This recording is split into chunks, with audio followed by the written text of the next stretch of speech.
مولا علی علیہ السلام نہج البلاغہ میں فرماتے ہیں کہ وہ انسان کبھی مایوس نہیں ہو سکتا جس کی امید کا مرکز خدا کی ذات ہوتی ہے. سبحان اللہ. مطلب کہ مولا علی علیہ السلام نے ہمیں بہت پیارا ایک پوائنٹ دے دیا ہے کہ ہم جو اکثر اپنی پرابلمز کو لے کر پریشان ہو جاتے ہیں, گھبرا جاتے ہیں, اگر ہم لوگوں نے اپنی پرابلمز, اگر ہم لوگوں نے ہمارے جتنے بھی مسائل ہیں, ہماری جتنی بھی پریشانیاں ہم نے اللہ تعالیٰ کے سپرد کر دی ہیں, ہم نے کہہ دیا, ہم نے دعا کر لی ہے, تو ہمیں مایوس اور پریشان بالکل نہیں ہونا چاہیے. کیونکہ خود مولا علی علیہ السلام فرما رہے ہیں کہ وہ کبھی بھی اللہ تعالیٰ کے در سے اللہ تعالیٰ مطلب جو اس کو توفیق دعا کی دے دیتا ہے تو پھر وہ ایسا ہو نہیں سکتا کہ اللہ تعالیٰ دعا قبول نہ کرے. اور اگر کسی وجہ سے ہماری دعا قبول نہیں ہوتی تو اس میں خدا کی ضرور مصلحت ہوتی ہے. خانم, مولا علی علیہ السلام کے نہج البلاغہ میں اتنے سارے فرامین ہیں کہ بعض اوقات مشکل وقت میں ہم جب ان فرامین کو پڑھتے ہیں تو ایک عجیب سی طاقت ملتی ہے, اور ایسا لگتا ہے جیسے کہ خود کہیں نہ کہیں مولا ہمارے بے شک بہت قریب ہیں اور وہ ہمیں کچھ نہ کچھ کہنا چاہ رہے ہیں. لیکن ہم آج کے دور میں نہج البلاغہ کو شاید اتنا زیادہ نہیں پڑھتے, جبکہ اگر ہم پڑھیں, ہم اس کو سمجھیں تو ہماری زندگی میں بہت سارے مشکلات حل ہو سکتی ہیں. ہم ان رولز کو فالو کریں جو امام علی علیہ السلام نے کیے. تو امام علی علیہ السلام کی جو نہج البلاغہ ہے, آپ اس کے بارے میں کیا کہیں گے؟ ہمیں وہ کس طرح سے پڑھنی چاہیے, ہمیں وہ کس طرح سے سمجھنی چاہیے؟ جی, بسم اللہ الرحمن الرحیم. نہج البلاغہ اس ذات کا کلام ہے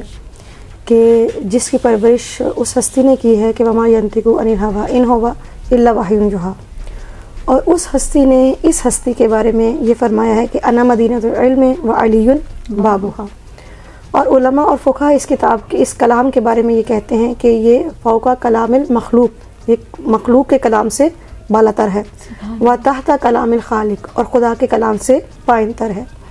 تو معلوم ہوا کہ یہ جو کلام ہے یہ اس ہستی کا کلام ہے کہ جس کی ذات معجز نما ہے, جس کی ولادت معجزہ ہے, جس کی زندگی معجزہ ہے, جو ازداد کا مجموعہ ہے, ضدوں کا مجموعہ ہے. اگر کوئی شجاع ہوتا ہے تو وہ عالم نہیں ہوتا, اگر عالم ہوتا ہے تو وہ زاہد نہیں ہوتا, اور اگر وہ مرد میدان ہے تو گھر میں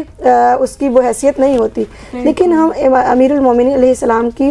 ذات کے جس پہلو کو بھی ہم دیکھتے ہیں وہ کامل اور اتم ہمیں نظر آتی ہے. تو جب وہ ذات ایسی ہے تو اس کا کلام کیسا ہوگا؟ اس کا کلام جو ہے وہ لا محالہ ایسا ہی ہونا چاہیے کہ وہ فوق کلام المخلوق و تحت کلام الخالق. تو جب یہ اس ہستی کا کلام ہے تو اب جب ہم اس کلام کی طرف دیکھتے ہیں تو مولا علی علیہ السلام جب اپنے نہج البلاغہ کو کھولتے ہیں تو وہ 3 چیزوں کا مجموعہ ہے کہ مولا جو ہے کلمات کثار ہیں, مکتوبات ہیں, اور مولا کے خطبات ہیں, اور ایک جامع کلام ہے. جب میں چند جملوں میں اس کو جو ہے مختصر نہج البلاغہ سے جو ہم درس حاصل کرتے ہیں یا یہ کتاب یا مولا کا کلام ہم سے کیا کہتے ہیں, مولا کا یہ کلام جو ہے وہ انسان ساز کلام ہے, مولا کا کلام معاشرہ ساز کلام ہے, مولا کا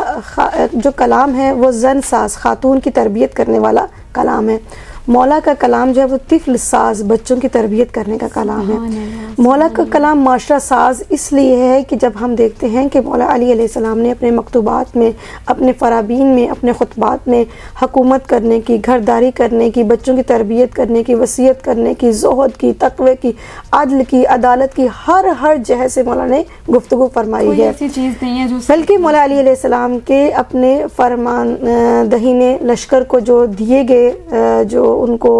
مولا امر کرتے تھے, جو ان کے لیے دستور فراہم کرتے تھے, وہ ہمارے لیے سرنامہ کلام ہونا چاہیے. وہ ہمارے مرد میدان جو افراد ہیں جو جنگ کے لیے جاتے ہیں, اور مولا علی علیہ السلام نے اپنے عمال کو, جو اپنے مولا علی علیہ السلام نے اپنے نمائندے مقرر کیے ہوتے تھے, ان کو جو خطوط لکھے, ان کو جو مولا علی علیہ السلام نے دستورات اور اوامر دیے ہیں, وہ ہمارے حکمرانوں کے لیے, وہ ہمارے ایسے افراد کے لیے کہ جن کے نیچے بہت سارے لوگ کام کرتے ہیں, یہ تمام کے لیے سرنامہ زندگی ہونا چاہیے. بلکہ ان ہر ایک شعبے کے فرد کو مولا علی علیہ السلام کے کلام سے نکات نکال کر اپنے سامنے بلکہ ہر روز رکھنے چاہیے. اگر کوئی مسئول ہے, اگر کوئی ماں ہے, اگر کوئی مرد میدان ہے, میدان جہاد میں ہے, اگر کوئی حکمرانی کہیں کر رہا ہے, کہیں حاکم ہے یا گورنر ہے یا کچھ بھی ہے, تو ان کو اگر آپ جانوروں کے ساتھ سلوک کرنا چاہتے ہیں، اگر آپ فقیروں کے ساتھ سلوک کرنا چاہتے ہیں، یتیموں کے ساتھ سلوک کرنا چاہتے ہیں، اگر آپ زہد اختیار کرنا چاہتے ہیں، تقوی اختیار کرنا چاہتے ہیں، اگر آپ علم حاصل کرنا چاہتے ہیں، باب مدینۃ العلم کی بارگاہ سے علم حاصل کرنا چاہتے ہیں، آپ دیکھیں کہ مولا علی علیہ السلام نے فرمایا کیا ہے اور انہوں نے کر کے ہمیں کیسے دکھایا ہے۔ اگر علم حاصل کرنا چاہتے ہیں تو آپ دیکھیں، میں صرف ایک نقطہ عرض کرنا چاہتی ہوں کہ علی وہ ذات ہے کہ جس ہستی سے انہوں نے علم حاصل کیا، رسول خدا صلی اللہ علیہ وآلہ وسلم سے، وہ فرماتے ہیں کہ وہ جیسے ایک پرندہ جو ہے اپنے بچے کے منہ میں دہان میں ایک دانہ رکھتا ہے، تو ویسے رسول خدا میرے لیے ہر روز علم کا ایک باب کھولا کرتے تھے، اور اس علم کے باب سے 1000 باب جو ہے واہ ہوتے تھے، 1000 باب جو ہے کھلتے تھے۔ اس ہستی سے جب علم حاصل کیا، رسول نے خدا نے فرمایا کہ انا مدینۃ العلم وعلی بابھا، کہ فمن اراد المدینۃ فلیاتی من بابھا، کہ جو مدینے کا جو شہر کا ارادہ رکھتا ہے اسے چاہیے کہ وہ دروازے سے آئے۔ اب رسول کی زندگی وما ینطق عن الہوی ان ھو وحی یوحی کا مصداق، علی اس کا دروازہ، ٹھیک ہے، لیکن اس علی کی عاجزی، انکساری، زہد اور تقوی دیکھیں کہ جب تک رسول خدا حیات رہے علی نے سلونی کا دعویٰ نہیں کیا۔ کمال ادب ہے، بے شک کمال ادب ہے۔ اور جب بھی کبھی رسول خدا علی ابن ابی طالب سے سوال کرتے تھے تو مولا علی فرماتے تھے یا رسول اللہ، خدا اور اس کا رسول بہتر جانتا ہے۔ یعنی یہ وہ ہستی ہے کہ جو علم کے شہر کا دروازہ اور باب ہے۔ تو ہمارے لیے مولا علی علیہ السلام کے اس کلام میں زندگی کے ہر پہلو میں ہمارے لیے درس موجود ہے، ہمارے لیے رہنمائی موجود ہے۔ بلکہ میں تو اکثر مجالس میں اپنے پروگرامز جو ہم کرتے ہیں اس میں کہتی ہوں کہ جب ہمارے بچے، ماؤں کی یہ ذمہ داری، جیسے ہم 13 رجب پر پروگرام کرتے ہیں کہ آرٹ ورک کا جو مقابلہ کرواتے ہیں، بچے مولا علی علیہ السلام کی سیرت کے حوالے سے مختلف اسکیچ جو ہے بنا کر لے کر آتے ہیں، تو میں یہ کہتی ہوں کہ بچوں کو نہج البلاغہ بچپن میں یاد کروا دیں، کلمات کے ساتھ چھوٹے چھوٹے مولا کے جو کلمات ہیں۔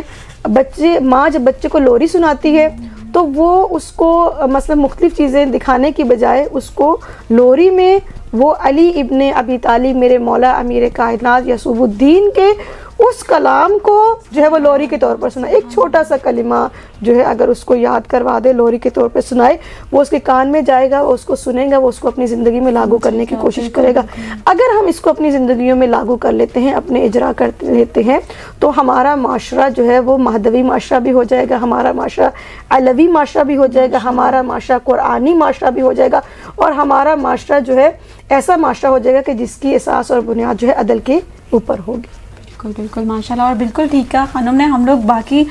بہت ساری چیزیں ہیں، بہت ساری کیوٹس ہیں، بہت ساری لائنز ہیں جو ہم لوگ دیکھتے ہیں، ہم لوگوں کو اچھی لگتی ہیں، ہم لوگ ان کو پڑھتے ہیں، ہم لوگ ان کو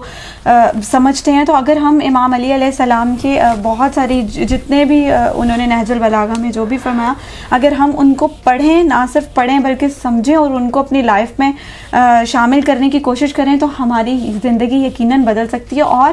یہ 13 رجب کا پروگرام ہوا یا ہمارے پروگرام کرنے کا جو وہ مقصد ہے وہ پورا بھی ہو سکتا ہے۔ تو ناظرین، آج کے دن خصوصاً جب 13 رجب کا دن ہے، ہمارے امام علی علیہ السلام کی ولادت کا دن ہے، تو آپ لوگ ضرور ایسی چھوٹی چھوٹی چیزیں کرنے کی کوشش کریں جس سے مولا خوش ہوں۔